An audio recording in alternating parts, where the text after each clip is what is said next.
giving voice to a more just and sustainable world since 1979. WMNF Tampa, where music, news, and culture collide. WMNF's Tropical Heat Wave returns May 10th to the Cuban Club with an explosive lineup of artists from Cheo, the Black Honkies Band, Tribal Style, GA20, Chuck Prophet, and more. Dance under the stars, discover your favorite new band, and join thousands of music lovers for one epic night in Ybor City. Tickets at tropicalheatwave.org.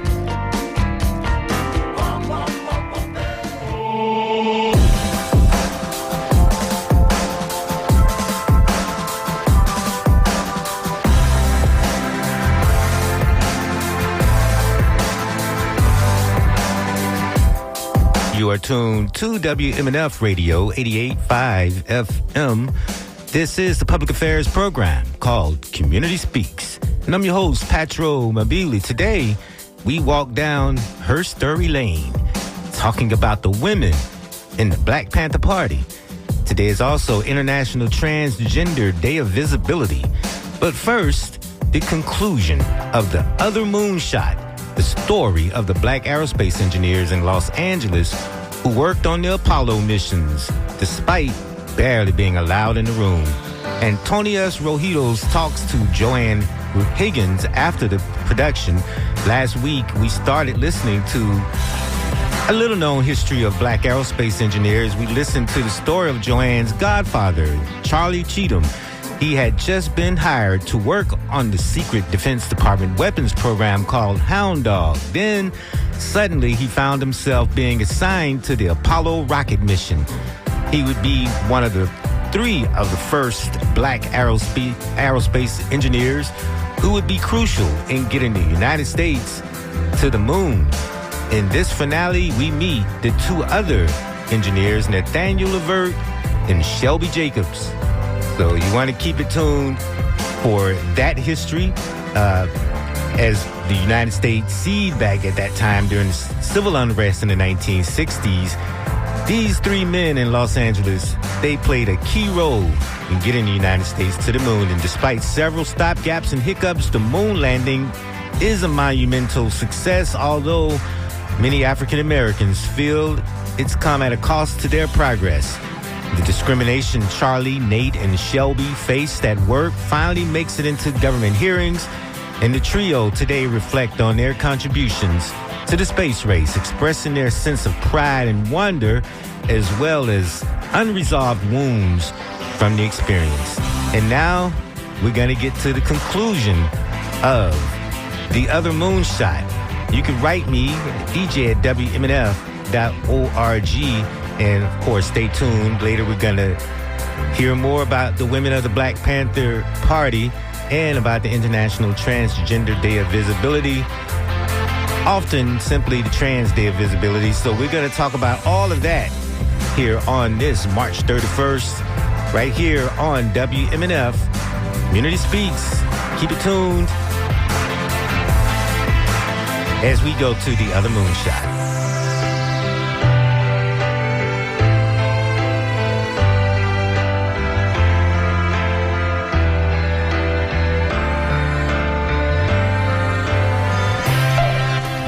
The moon is a great deal easier to reach than you realize. Oh, sure, it's a cinch. Only 240,000 miles. Paved highway all the way and a gas station at every intersection. Fuel is no problem, Woody. The engines do not have to blast all the time. That's Woody Woodpecker, way back in 1950, explaining space travel in the Destination Moon science fiction movie. It was one of the first movies to speculate how we get humans to the lunar surface, but it plays like a NASA advertisement. In the Apollo years, the public airways were flooded with moonshot promotions. They made it look as easy as mixing Tang, a powdered orange drink astronauts took to the moon. Magazines like Life, Look, and Collier peered into the future and saw space. But when it came to the details of how we would get there, the goalpost was a little unspecific. Go down in the vicinity of the moon. Sensational. I'll back it to the hill. Here's my $2. Well, When do we start building? If it were only that easy, the project was a rough sketch without specifics. With the Apollo mission, the company now had a whopping 16,000 employees in the Space and Information Systems Division alone. A company promotional film called Fields of the Future proudly showed off its rapid expansion. For it has been a combining of the efforts of many people in many kinds of jobs that has lifted North America from yesterday's alfalfa field to the more complex fields of electronics and manned aerospace vehicles. In Downey, where the plant grew so big that you had to take a bus from one building to another, there were a few more black engineers. In 1962, Nate Levert was hired to work on the second stage rocket. You want to get up? How are you doing? I am so well. It's so nice to meet you. Nice meeting you. I'm so excited. Tell me how you met Charlie. How did you meet Charlie? I was in building 2, and I had never met Charlie. And then somebody said, hey, boy, Charlie Cheatham bust some guy upside the head. And I said, what? And he said, yeah, the guy told Charlie the best thing you can do for me is shine my shoes. Then Charlie let him have it. Word spread quickly that Charlie had given the white guy a black eye. And so what I did, I went and got on the bus. I want to see this eye. It would be a few more years until Nate met Charlie in person. So Yes, ask me some questions. Because I've spent a lot of time asking you questions. So yeah, I met Nate for the first time a few years ago. He was wearing a black polo with black slacks. He's bald now, with a full salt and pepper beard. He towered over me at 88 years old. He took a seat at his dining room table, his daughter Regina listening from a chair in the corner. He's got a generous smile. Nate grew up in Alabama, and ever since he was a little kid, he dreamt of flying. I caddied on the golf course, and one of the guys, there was an all-white guy, no black guys playing. He was a pilot, and I talked to him about flying and all that stuff, but he wouldn't give me a flight. But some old white guy wasn't going to crush Nate's dream. As a teenager, Nate would ride a friend's bike 15 miles to a small airport with a single landing strip. They had a little airport there, and I sat outside the fence and watched him take off. It just stuck inside of me.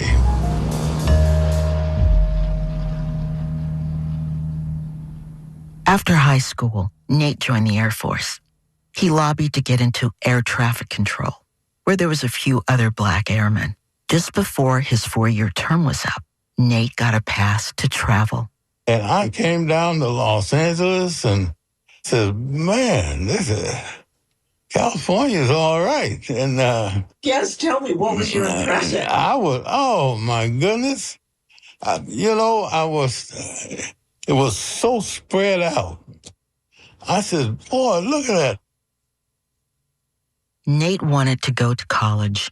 He had stellar grades, but his segregated school in Alabama didn't offer any math beyond geometry. An Air Force colleague had pulled strings to get him into college in Long Beach. Nate excelled in school. After graduation, he got his first job working on a vent system for the Thor missile at McDonnell Douglas, a defense contractor in Culver City. The project was a precursor to GPS. He hadn't been there a year when he heard JFK address Congress. Inspired, he applied for a job at North American Aviation. When they got that contract, I said, I'm gone. I'm going to get over there. I'm going to work on this. And I did. I got hired in. 10 years after watching the planes come in and out of that small airport in Alabama, Nate arrived in Downey for the first day at North American. He sported a prominent mustache and a patterned tie. I was walking in there, and all the rest of the people are walking in also. I said, well, here we go. I'm going to work on this thing, and we're going to go to the moon. Nate sat down at his desk in the bullpen. It was a field of white shirts and ties. The desks were lined up like rows of dominoes. Fluorescent lights hung above. It was loud. The layout was meant to foster communication. For the most part, it was just distracting. He would never say that, though. He carried with him the lessons you learned growing up in the segregated South. Keep your head down. Don't ruffle feathers. Nate was assigned to a group working on the second stage rocket engines, the ones that kick in once the rocket reaches the upper atmosphere. They were on a gimbaled thrust system. That means the engine swiveled in all directions. The engine movement changed the trajectory of the rocket. But there was a problem. Our engines gimbal. If they tie down up here, they go back and forth. If it goes so far, it could hit the structure. Basically, if the guidance and control team made too sharp a turn, the engine nozzle could strike the rocket's fuselage. Nate tried to solve the interference problem by making something called a free body diagram. These are illustrations that engineers use to show the guidance and control team where the rocket is going. His work showed they needed to limit the gimbaling range of the engine. Basically, limit how far the engine swiveled, which in turn changed where guidance and control could steer the rocket. I did a free body diagram for him. Say, hey, that's what I think it is, and you need to strengthen this over here so it can't go that direction. He presented his illustration to a colleague. And he took that, and all of a sudden it was gone. And I don't know what happened to it, but all of a sudden, problem went away. His skillfully rendered drawings solved a potentially life-threatening problem. His work disappeared. Nate learned about what happened months later from a colleague. He says, Nate, didn't you do this engine interference issue? And I says, oh, yeah, I guess they're going to do something with that. He says, they already did something with it. A white man getting all the credit for a black man's work isn't unheard of. But Nate was disappointed. That's when I learned that I'll speak to the proper people about something that I've done. And so it was a lesson. There are two kinds of lessons black engineers learned at North American Aviation. First, they learned how to take a dream like going to the moon and turn it into something real with hard work, ingenuity, and engineering smarts. Second, and this was the much harder lesson, Charlie, Nate, and Shelby had to navigate the gauntlet of racism at the same time. I was prepared for it coming out of Alabama. I spent 19 years in Alabama, so I know what they do. He said, oh, got to call you a derogatory name. Oh, well, did he shoot you? If did he hang you? He didn't do that. Well, then you got away clean. Basically, if bad things happen, you should feel lucky that you got through it alive. When Nate was 14, he and a friend were hired to salvage wood from an abandoned house. We're going to pull the nails out of the lumber and throw it on the back of the truck and fill it up. And that was full, so it was, then we're going to leave. It was about, midway between us and Tuscaloosa. We were on the back on top of the lumber, and the three men, white men, was in the cabin of the international pickup. Nate and his friend Cornell were in the woods, isolated. He saw these white guys in a truck. And then Cornell said, look at that. And I looked over there, and here's this man hanging from a tree. And what are you going to do? I looked up and I said, boy, poor guy, what did they do that for? And and right away he says, you know what, if they stop, you run that way and I'm going to run this way. So we planned to get out of there, but they didn't stop. We kept going. But that's something you live with. You know, in school they used to talk about all that, and then the men, a lot of those men out there had experienced a lot of stuff. So they just tell you, stay in your place. And then you stay in your place, you might make it. So in his work life, Nate minimized the real discrimination he went through after experiencing much worse. He swallowed it down. He focused on the thrill of engineering, of doing the thing he loved. That was his path. Then, on Nate's very first day at North American, Shelby Jacobs walked in. And Shelby, he showed Nate a completely different way to be. He walked around like he was all free. I still had this Alabama thing on top of me. And Shelby said, they told me I was free, so I'm going to act free. All my career, the question was there, who do you think you are? That's Shelby, the third member of our crew. We will meet him next time.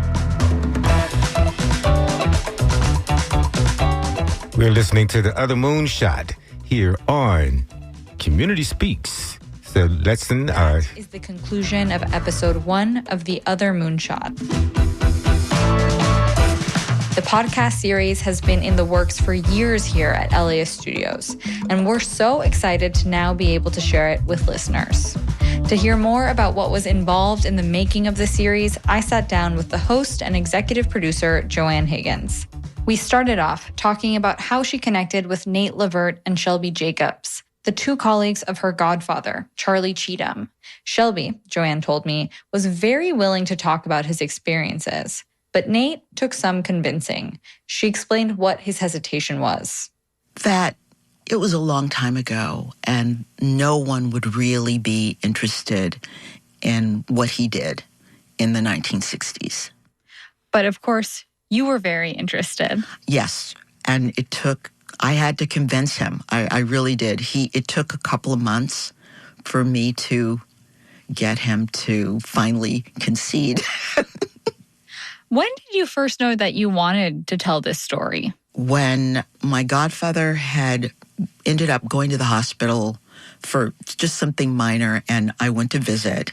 And while I was there, a colleague of his came by, and they started talking about working together. And I realized I had not, they were saying things that I wasn't familiar with. Like what? What it was like being at Cape Canaveral, how they had to, Charlie was talking about sending his friend Roland down there, and how it was difficult because they were Black and Roland was in charge. They didn't really want to listen to what Roland had to say. So they were just talking about how there were all these instances like that during their whole careers. Yet they have these really wonderful, influential positions. And I just wasn't aware that that happened for them. And I'm assuming since he's your godfather, growing up, you knew he worked in space, but maybe it hadn't clicked when you were a kid, just what a big deal that was. It didn't click when I was young. The only thing that clicked for me when I was young was the fact that he wore a suit to work, a suit and tie. And my father wore a uniform. And so I knew there was some huge difference there, but I didn't know what it was. But of course, later on, as I got older, I learned that he worked in aerospace. And I don't think people think of how big aerospace is here in Southern California, how influential it is people obviously always think of Hollywood as associated with Los Angeles, but there are more space workers in Southern California than there are people in the entertainment industry. Well, what I learned in my research is that there are two industries that really made LA what it was. They both have to do with stars. Right, yes. Yeah. One's the film industry, and the other is the aerospace industry. And so when you first approached Charlie about the idea, what was his reaction? Well, Charlie and I have been talking for years. We just talk about all kinds of stuff, politics, everything. So when I suggested that I wanted to tape him, he was fine. He was like, okay, this is just more of a continuation of what we do. And it became such a regular thing that before we'd even start the conversation, he'd say, is the tape going? So he was really, it was very easy to get him on board because he liked sharing his experiences about life anyway. That's what he'd always done with me. So that was a no-brainer. And was there always this sense that you were going to be correcting the narrative, as you say in the first episode, about the history of aerospace? I did not know that when I first started. But as we talked more, I started to realize that the conversations that Charlie and I had seemed to really enliven him and fortify him. And then I started to uncover through the conversations that he had some things that he needed to get off his chest and talk about with his colleagues. That was Joanne Higgins, host and executive producer of The Other Moonshot. We'll hear more about the challenges that Shelby, Nate, and Charlie faced and the different ways they coped in the upcoming episodes. Thanks for joining us on this special broadcast of The Other Moonshot. You can also listen to The Other Moonshot wherever you get your podcasts or on LAist.com. That's LAIST.com. This has been The Other Moonshot from LAist Studios and APM, American Public Media.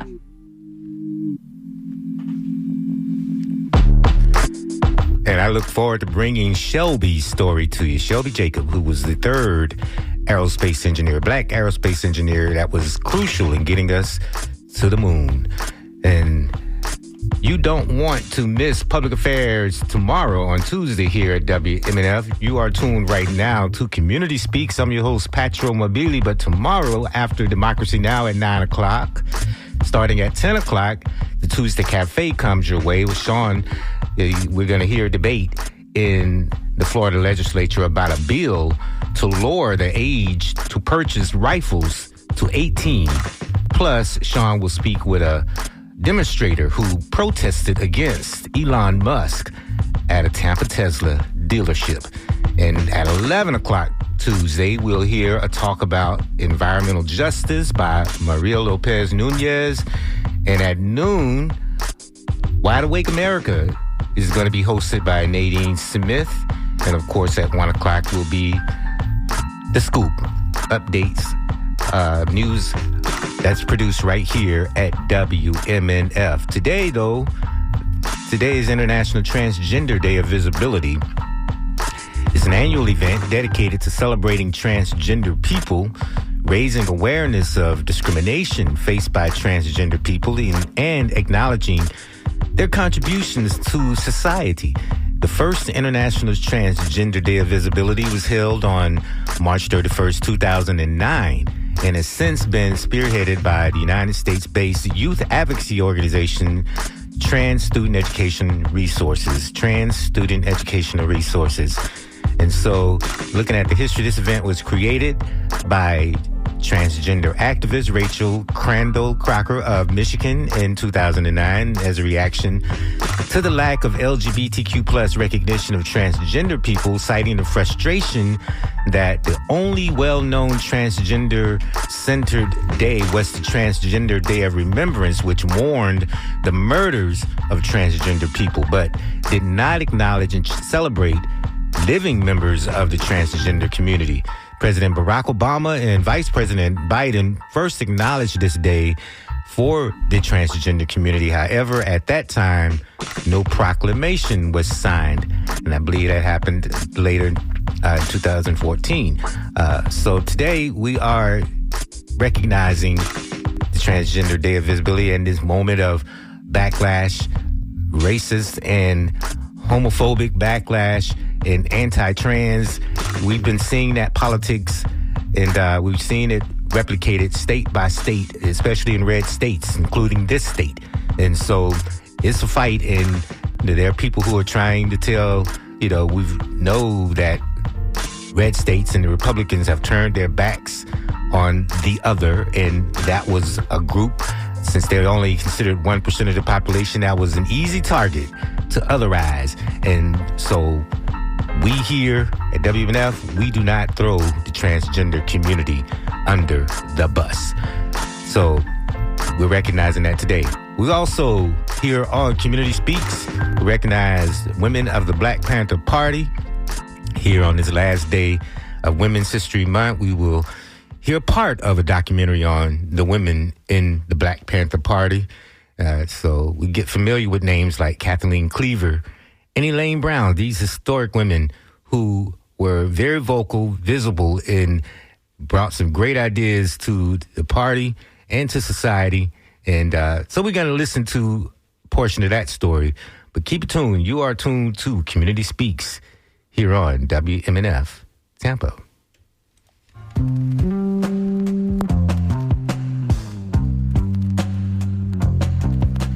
Women, according to Chairman Bobby Seale, played an active part in the Black Panther Party for self-defense from its inception. Prominent Panther women include Erica Huggins, Kathleen Cleaver, Assata Shakur, Elaine Brown, and J. Tarika Lewis, also known as Madalaba, the first female member of the Black Panther Party, who participated in the first armed observation of the police. Elaine Brown, chairperson of the Black Panther Party, became one of its most powerful women and served as party leader from 1974 until the party disbanded in 1977. Elaine Brown joined the Panthers in Los Angeles. In 1974, she became the party chair and brought the party into mainstream politics. The Panthers ran solid campaigns for mayor, city council representative, and other offices in Oakland, California. Brown also brought more women into prominent positions within the party. Now residing in Brunswick, Georgia, Elaine Brown is an accomplished musician, and some of her music is featured in this set. The following excerpt is from an interview of Elaine Brown by Larry Bensky at KPFA Radio in Berkeley, California, in December of 1972. Elaine Brown speaks about the 1969 murder of Black Panther Fred Hampton in Chicago and the evolution of the Panther Party. He is a hero, he walks with night, his spirit's beauty, his soul is right, his name is man, his face is black, and he would die for you to get your freedom back. He lives with danger, he lives with fear, he knows of chains, that's how he came here.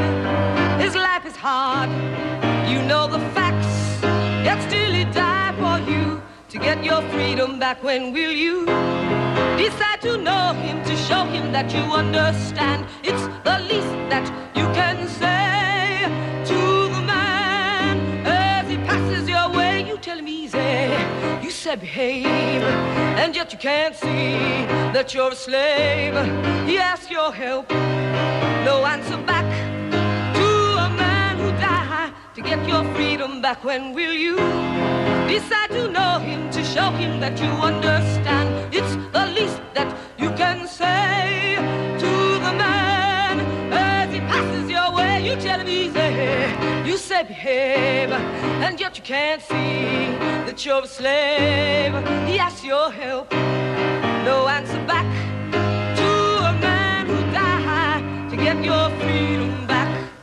With me here in the studio tonight, as we've been doing a memorial thing to Fred Hampton, whom I knew only very little, having met him twice, once in Chicago at the time of the trial, the conspiracy trial in which Bobby Seale was, of course, involved, and then actually before that, having met him once, or after that, met him once in Berkeley when he came to speak here on a program. But with me here in the studio is Elaine Brown, who is the person you've been listening to singing, and she's with the Black Panther Party. In fact, I think you're Minister of Information, is that correct? Well, we've tried to eliminate the title business, so I'm a member of the party. So. All right, I said it right the first time, and you're here. What do you remember about Fred Hampton, Elaine? Well, I think the primary, the most beautiful part of Fred Hampton, and probably the most lasting memory that anyone will have who met him personally, was his real enthusiasm and his real love for the masses of people, black people and poor people in general. Fred's enthusiasm in that area was manifested in his real dedication to service to the people in whatever form that would take, whether it would be in the form of giving service in his day-to-day life, or in fact giving his life.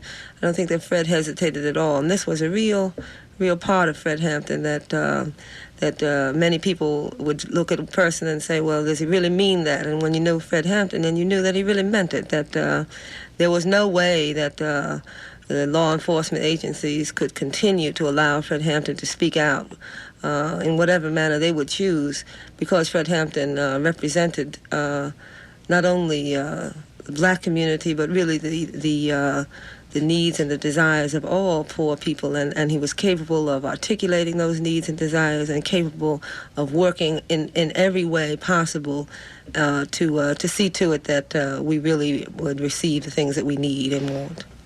He was definitely what I would call a very heavy, charismatic figure. The time he came here to Berkeley, he gave a talk in a small hall on the University of California campus. And he mentioned during that talk that it was this had been the first time in his life that he'd been outside the state of Illinois. He was only 21 years old at the time of his death. And he made one analogy that I'll never forget. He said something about there's two kinds of people in the world. There's thermometers and thermostats. Thermometers are people who just register whatever temperature it is. If it gets hotter, they see the little red mark go up, well, so it's hotter. If it goes down lower, it's lower. But then there's other kinds of people, the thermostats. When the thermostat reaches a certain level, something triggers off. And he was trying to get people in that audience to be thermostats. Well, I don't know with how much success. He also, when I saw him in Chicago, outside the courtroom where Bobby Seale and the other conspiracy defendants were on trial, he was talking about Judge Hoffman, who was the judge who since became very famous. And he was pointing out at some length, in fact, naming names of all the people that Judge Hoffman had sent up year after year after year without line one appearing in the newspapers or any publicity on the television, particularly black people. And he thought it very ironical that at this particular trial, finally, Judge Hoffman's clear incapacity to be on the bench was being exposed. And he was talking to newsmen about that. And the amazing thing was, although he was a major figure in the Black Panther Party, which then was quite large and strong, most of the people, most of the newsmen, even the television and radio people covering the trial had never heard of him. Never heard of him.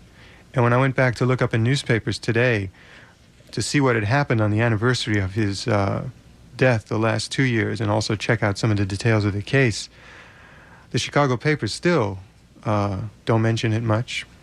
Don't talk about it much. Well, I think that in terms of Fred Hampton, the man, I think that the thing that Fred would have wanted as a person and as a member of our party, certainly I knew him and loved him very much because he was, of course, so really human. The thing that I think that is more important than that, though, than seeing it reflected in newspaper accounts, that is to say, especially the established newspaper accounts, is the fact that, of course, as Fred himself would say, the idea has carried. So even at the time, as you indicated, the Black Panther Party, per se, would have seemingly had more numbers or would have seemingly been stronger, as a lot of people would say now. The point is that the idea has become stronger and that it has generated into many things. For example, Fred was very active himself in the breakfast program in Chicago. And the concept of the breakfast program, or the free breakfast program, is certainly spread throughout the country. And the importance of that is not so much that children are getting fed more and more around the country because all kinds of groups and organizations and even the government itself has had to yield and make concessions to breakfast programs. But the important thing is that people have begun to realize that they have a right to eat, that they have a right because they are human beings to eat. And that's the thing that Fred expressed himself in speeches and in his life work.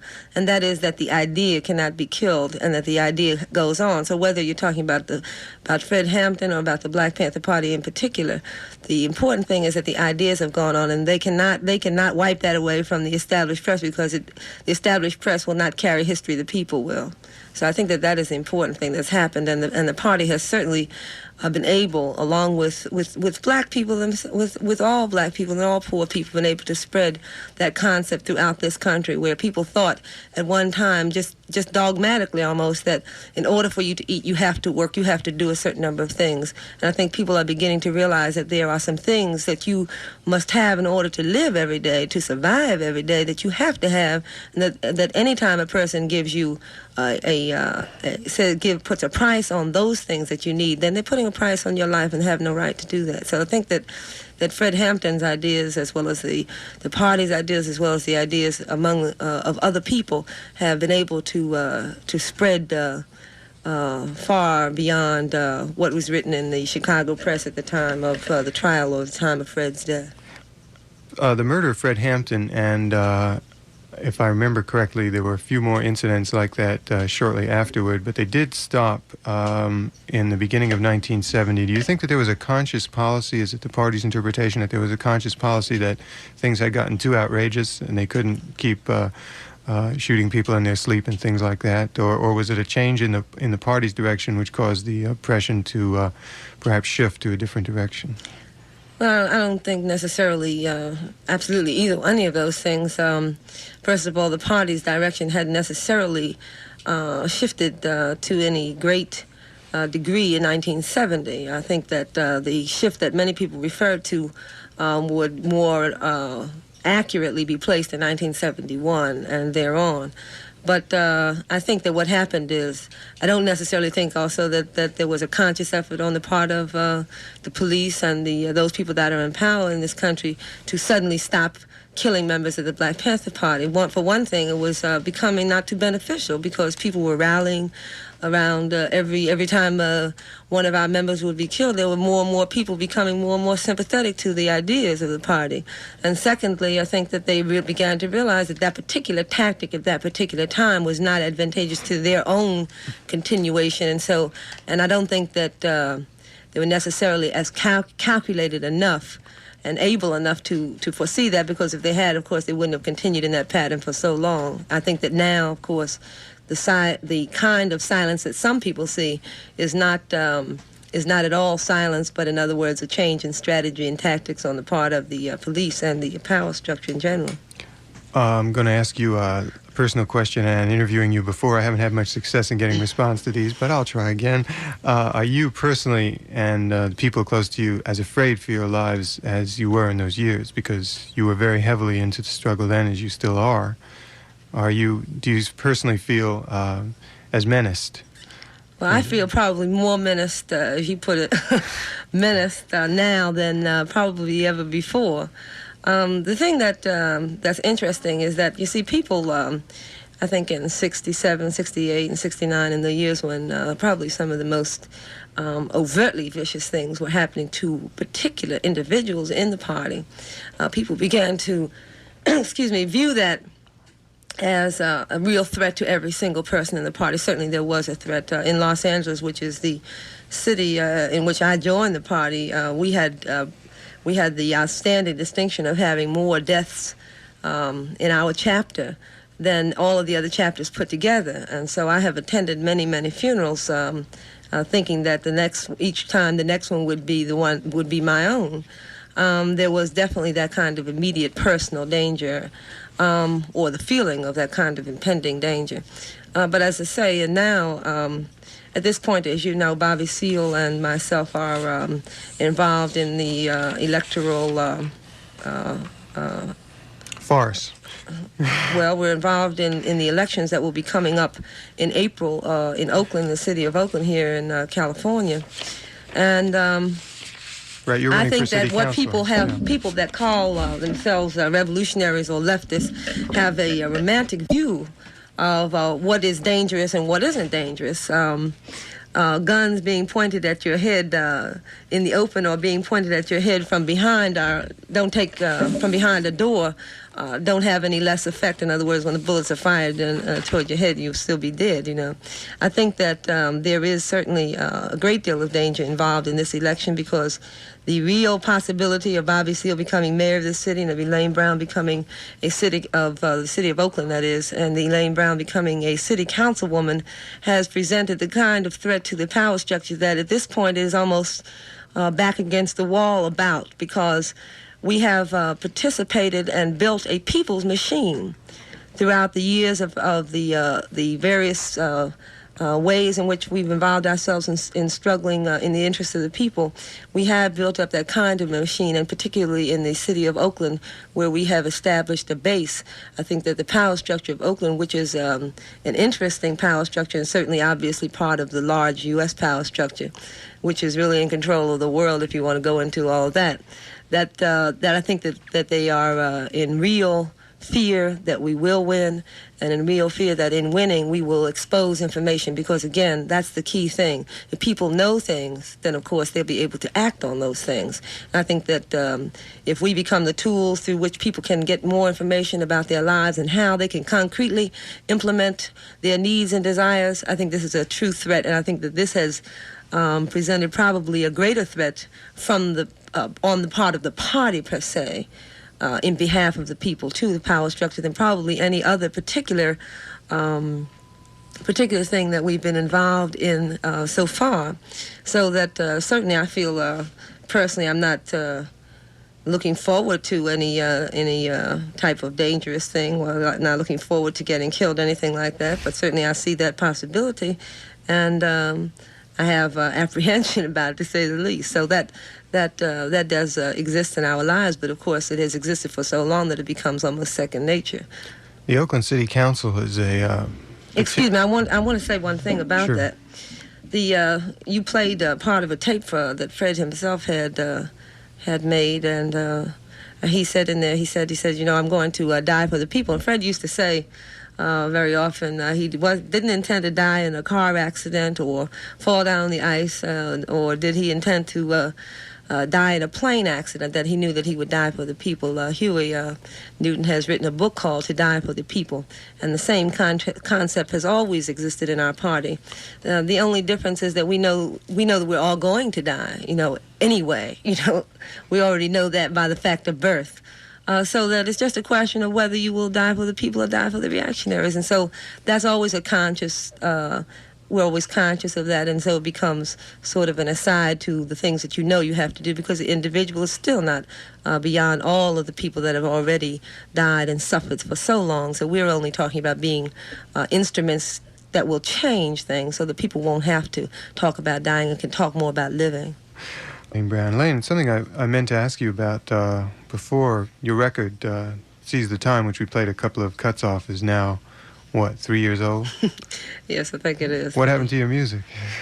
As a matter of fact, we're getting ready to do another album of music. Of course, music, in our case, is part of a way of communicating with people, the things that we want to talk about specifically.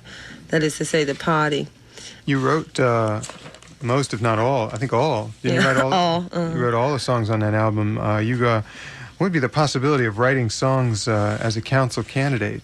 Songs of council. No, I'm serious. Songs of council struggle that you could unite the people around, and be not only unique to have somebody from the Black Panther Party on the Oakland City Council, but a musician as well. Well, of course, the songs themselves, I always say that they're written by the people, because people have a tendency to talk about art in some abstract way, and everybody gets kind of esoteric and above everything when they speak about what they've written and what they've, you know, what oils they've done and this kind of thing in the area of art. And I think that, of course, art is derived from what people do, and it's really a reflection of what people do. In other words, I haven't created anything. I've just made a statement about what is. Maybe I've made some suggestions about what is, and that's what we've hoped to do. But the people wrote the songs, and they will continue to write songs because that's what the people are, you know. And all you have to do is kind of just look around, look on the streets, just walk through the streets, and people are constantly doing things.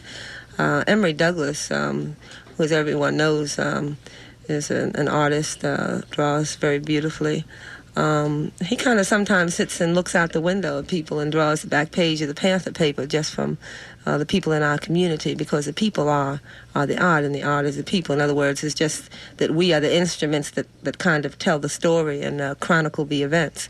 So certainly as a city council representative, it won't be an exclusive thing to do one thing and not be therefore able to do another, because I'll always be, as long as I can, among the people, and therefore they'll always be saying things and singing songs and doing all the things that the people do anyway.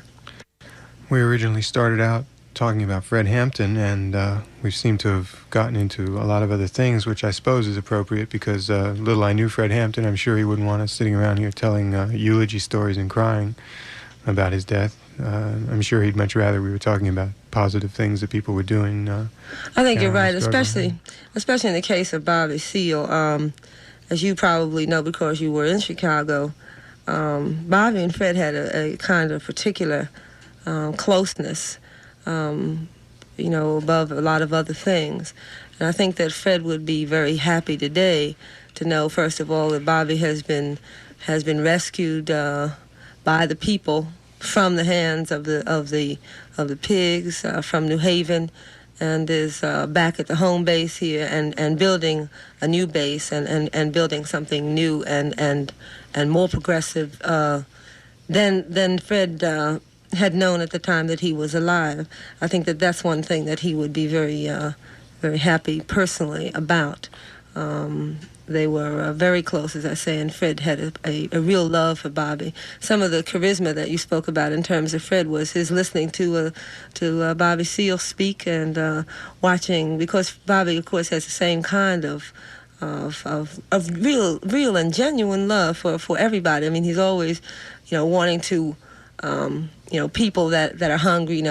Before the Black Panther Party, I met a brother the other night who told me that Bobby had taken him into his home and because he didn't have any place to stay, and that was on 2 nights after he was married to Artie Seale. So that's the kind of person he is, and I think that in that kind of personal thing that we're talking about in terms of Fred Hampton, that even in that sense, I think it's apropos, his memory, to talk about what Bobby Seale is doing, what the party, of course, in general is doing, and what the people are doing.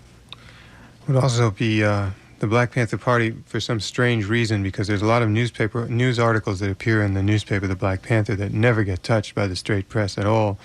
For some reason, this past week, they decided that